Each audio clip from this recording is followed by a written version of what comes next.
It's one past, so I guess we are starting. Uh, so I'm today on behalf of the Foundation Girls Code Fund, uh, together with Anya. Maybe you would like to say a few words. Yes. Hello, everyone. I'm glad to see you here today. And my name is Anna Osowska, and on my daily basis, I run a foundation, Girls Code Fund. And today, Amelia Walter-Dzikowska is representing us. She's got a great business experience, and you are in great hands. And our mission as a foundation is to help women to go into tech branch to go to explore the world of new technologies. And we organize many different workshops dedicated to many target groups. I mean, to children, to teenagers, and to women.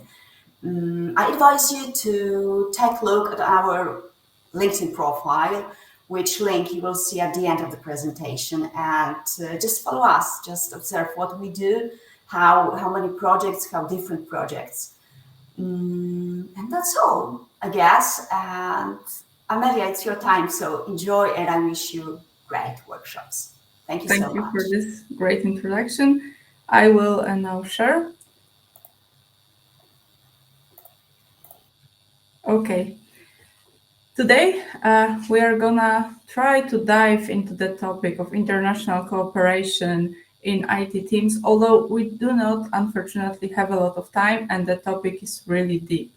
But first, let's start from trying to define what global village is. Because if you hear the word village, it actually makes you think about people from one particular culture that have a common language, common culture, um, common customs, religion, and everything. And here we have this term global village, which was coined many years ago. And it sounds like an oxymoron. How can a village be global since we have so many cultures in the world? Well, let's try to see whether it's even possible. And we do have a lot of globalization today. And you surely know many chain stores, chain restaurants. For example, there is one furniture store that is very popular in Poland and in other countries. It's originated in the Scandinavia, but it's all over the world. And everywhere you go, it's the same, almost identical buildings, um, the same products, um, even the same things that you can eat there. And maybe you can already guess what I'm talking about. It's this one.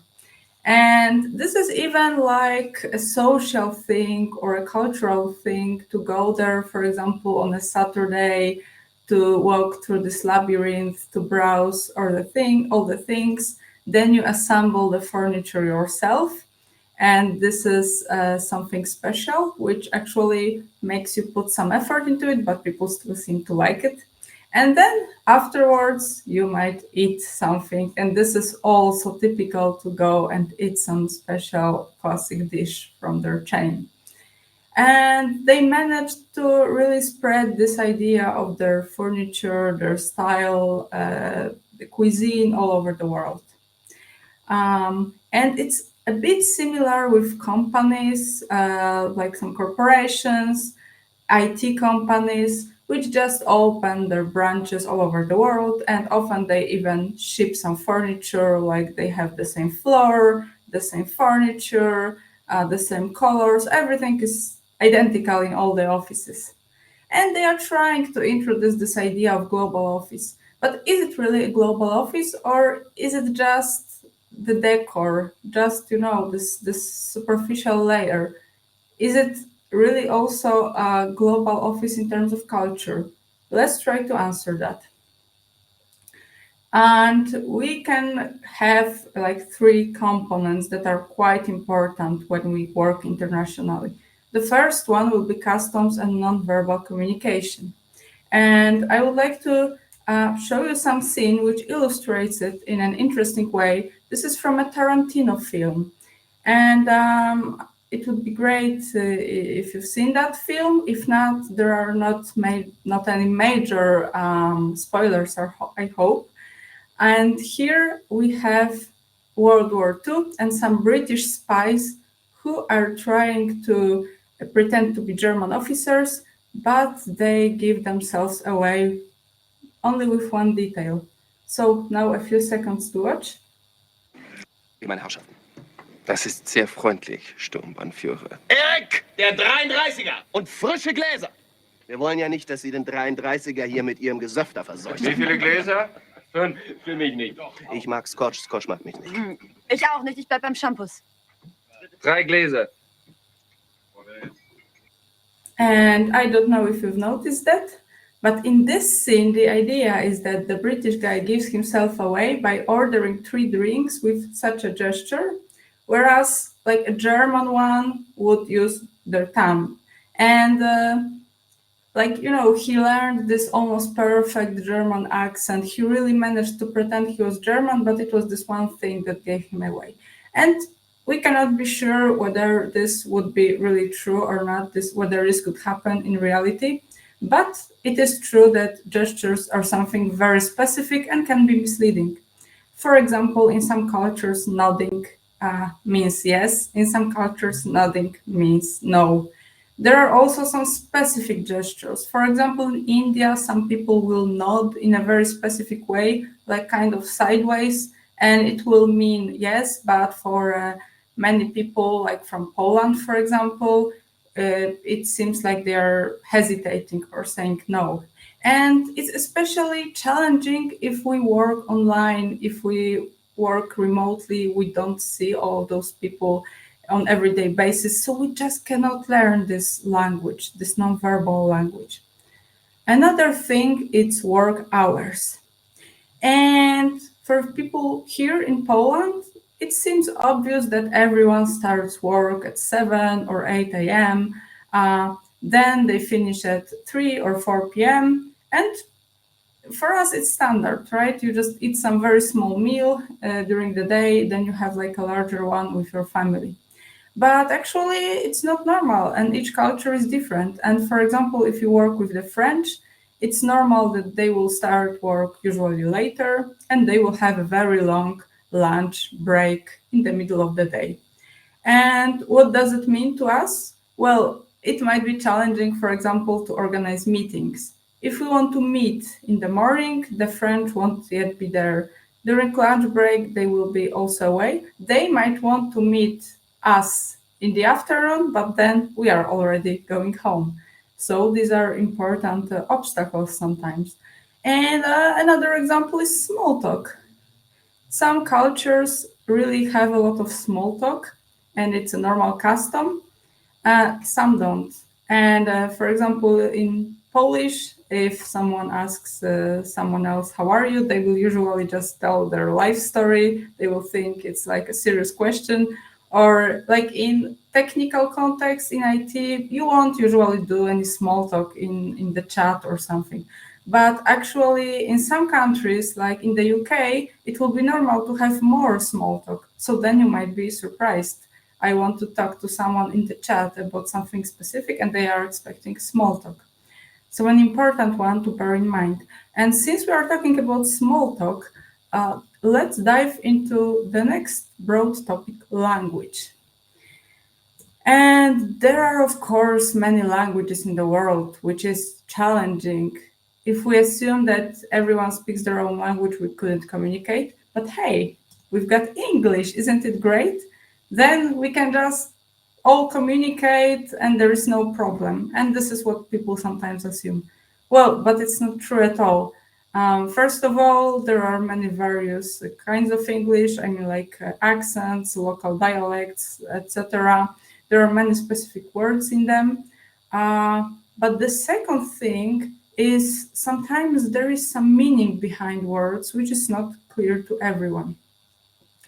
And for example, sometimes you say something, like someone says with all due respect something, and Well, let's say that if you are not a British person, not an English native speaker, for example, if you are Dutch, this situation was research on Dutch people, but Polish people maybe would be similar and other continental Europe nations too.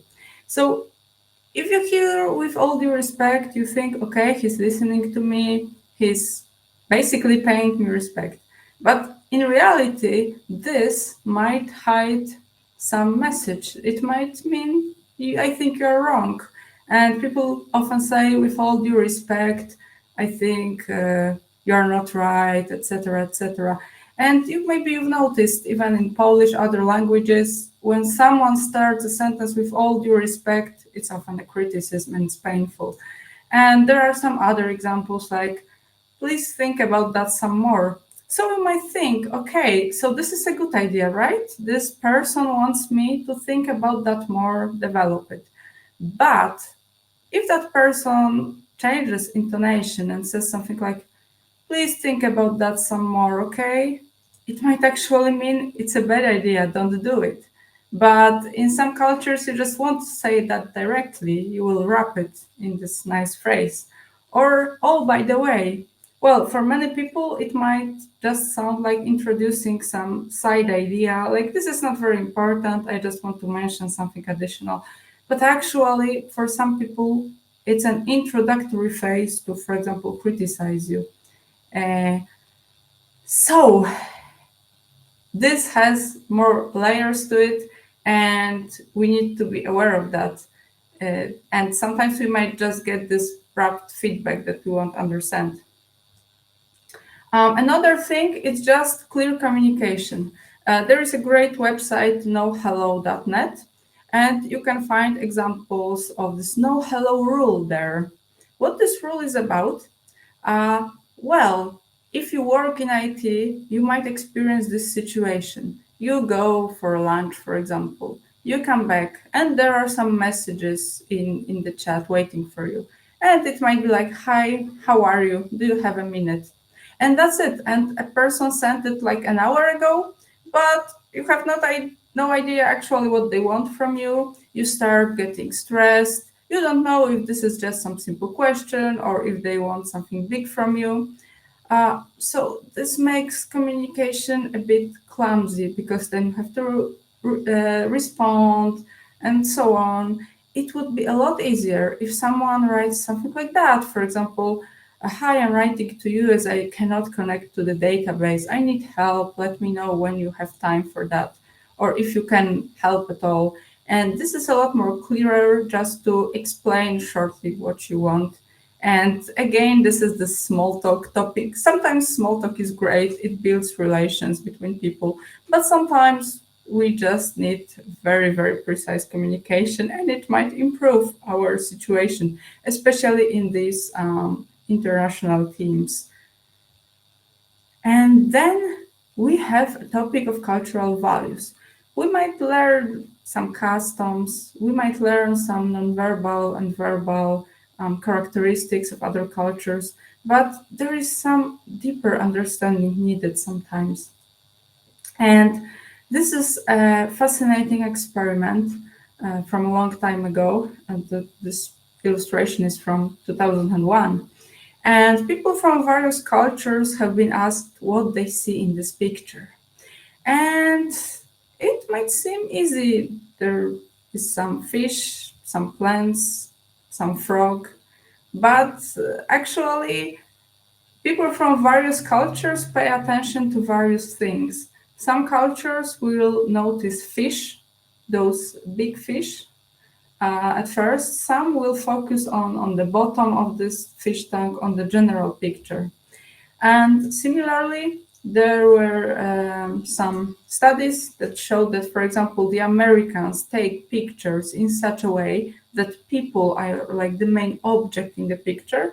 And some Asian cultures, people from them will take pictures showing also the background and some other things. And it all boils down to the values. And we have some examples of them. Structure. And we have this spectrum of individualism and collectivism. And collectivism is something characteristic to some of the Asian cultures, but not only. This is a notion when you focus more on the group. For example, at work, you focus more on the success of the group, of the team, not on yourself. But individualistic societies, people from those societies tend to rather focus on themselves, on personal success. This is also what is appreciated socially. And we have other spectrums like hierarchy and equality. Some societies are simply hierarchical, and this might become a problem if you outsource some IT projects. Let's say that we have a society where quality is the thing. So basically, you might have some managers, but you are like colleagues with them. Like everyone's opinion counts. We don't have a lot of like ceremonies to demonstrate who is higher or lower in the hierarchy. But there might be another culture, like some Asian ones, again, for example, where hierarchy is very important. And people from such culture might get used to that and just, for example, they are waiting for their manager's order. Then they come to work in a European project, like, I don't know, a Scandinavian one, for example, and they are expected to just take their own decisions. And there might be a mismatch. They won't know that they are expected to do that because this is not how it works normally for them. And so on, so on. So also about competition, being more cooperative.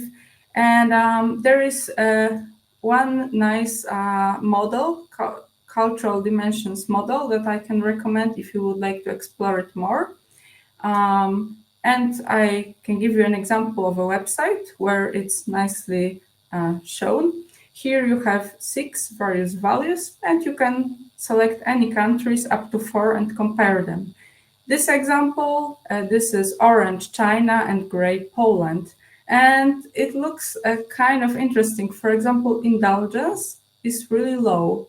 It means that if indulgence were high, it meant that people are very focused on work-life balance, on their free time, leisure, like enjoying life. If it's low, they are more focused on work, working hard.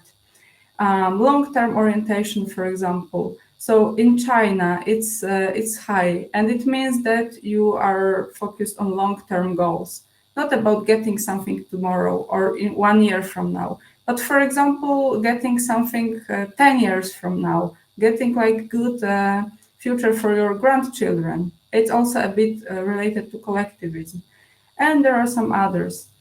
So you can nicely see some differences.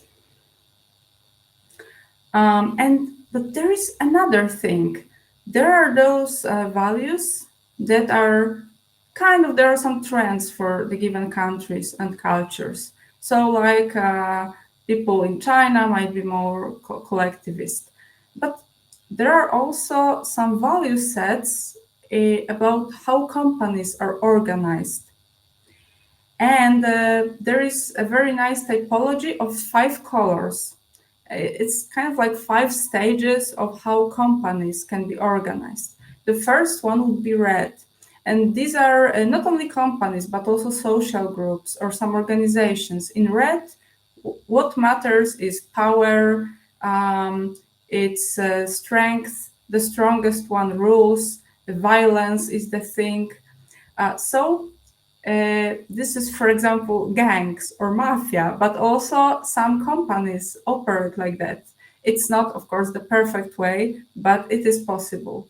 Then a company might evolve into amber style. And in this style, what is very important is hierarchy and rules, obeying rules. And a perfect example would be army, or most churches are based on this type. Also some companies again. And if you want to get promoted in this system, you need to respect hierarchy, follow the rules, etc. Then we have orange. And orange, it's typical capitalist corporation or capitalist company where we are focused on accumulating resources, and we are focused on accumulating knowledge as well, personal development. So this is like standard IT company nowadays. If you want to get a good job or get promoted, you need to have a lot of knowledge, you need to be good. What counts is accumulating resources, and this is a case of many companies. But you can also have green one. And these are companies or organizations where you have some leaders, but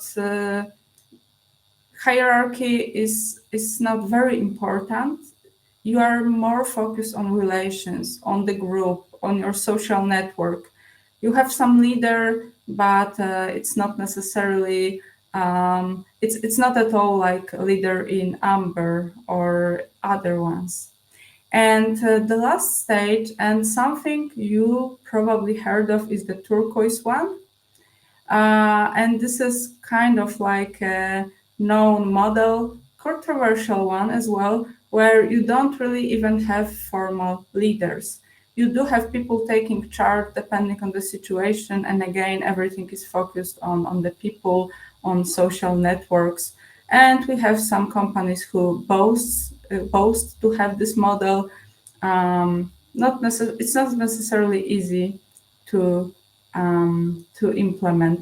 I just forgot to mention green one. An example would be apparently Starbucks. So you can check it later and read some more about it. And this is called, this typology was created by Frederic Laloux, if you want to read more about it. And the general idea is that companies can evolve from one to another, but they can't really jump between them. So it's not like your company is red and you will just jump to green and just skip the other stages, because it would be such a great jump in the value sets. So it's not really possible. And now I think that once you know this typology, you can relate it to the previous slides. You can relate it to all those value sets. So let's say that we have a country where hierarchy is important, collectivism, and for example, most organizations would be Amber. And people would just be used to this style of managing companies. And then that person goes to work in some, let's say, Scandinavian company, which is green. They will struggle a lot because they never even went through this orange phase, and it will be a very, very big change. And it might be difficult to implement some of these in countries, in cultures where it's not yet common. So we need to bear that in mind when we work with other countries or in various companies. And you might have noticed that this is really complex. You have so many things to that. And it's a bit like onion with layers. So you have people in each country, and every person has their own personality, which influences everything they do, the way they communicate. But you have many other things. For example, maybe not an obvious one, but neurotype. If you have neuroatypical people, for example, on the autism spectrum or with ADHD, they might perceive some things differently. They might prefer more clear communication, for example, without small talks, even if they are from a country with small talk as a general rule. Or they might have an eye to detail. So that also matters. Then native language. Language also influences how we perceive things, how we communicate. Then you will have life experiences, because they all shape us and they all influence the other things. And obviously, if someone, for example, has traveled a lot, this person will learn more about other cultures and will work with them more easily. We have career experiences. For example, the 5 colors, right? Depending on like whether you only worked in an amber companies or in orange companies, or maybe you did try the ones that are more about being in the group. You just learn on the job you just also learn the soft skills, and it also influences your personal value sets. And then, of course, cultural values in general. So they matter, but you have all those layers additionally. So because of that, it is very tricky. It's not easy at all. It's not like you can just do one course and know how to work with people from other countries. Obviously, there are also various cultures, so you might learn a lot about cultural values, and you might learn a lot about working with people from one country, and then you work with people from another one, and this is another story, another ways of different ways of communication, etc. I once worked in a French company. It was great. I had many opportunities to use the French language and travel there to see how people work there, actually. And of course, I did stumble upon some obstacles, like, for example, the one with lunch hours was a bit difficult. But once we had quite a difficult situation, we had a project manager with whom we couldn't communicate. Like, of course, we were talking a lot, but we seemed like she didn't want to listen to us.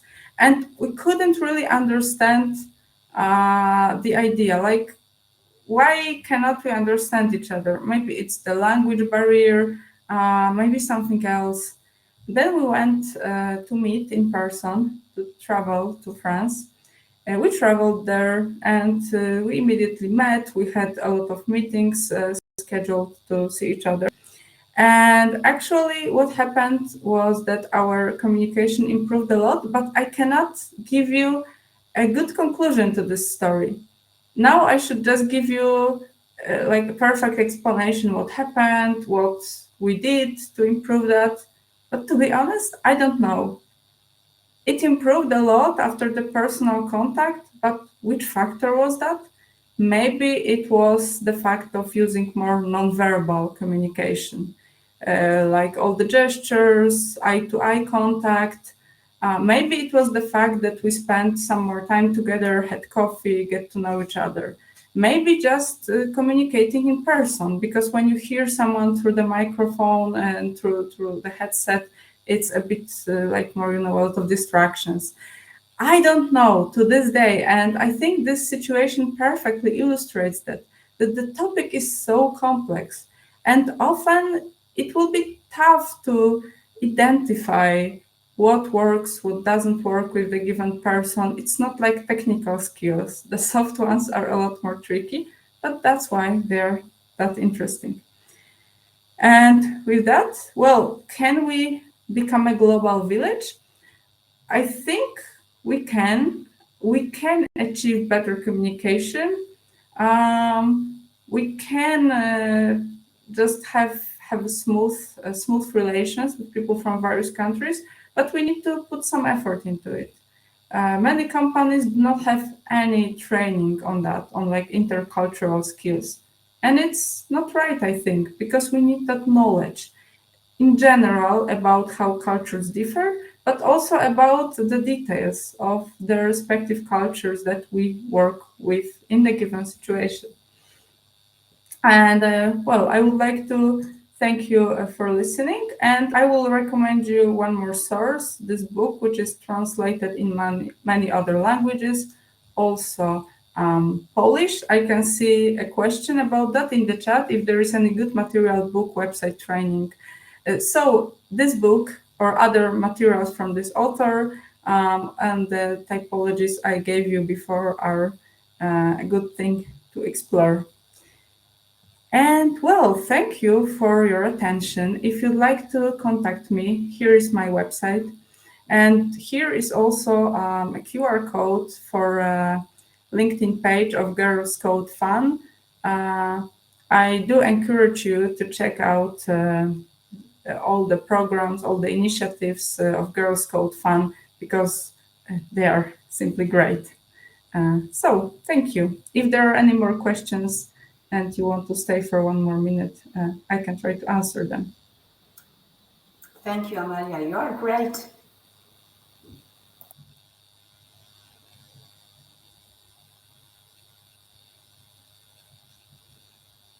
Okay then, so a few more seconds.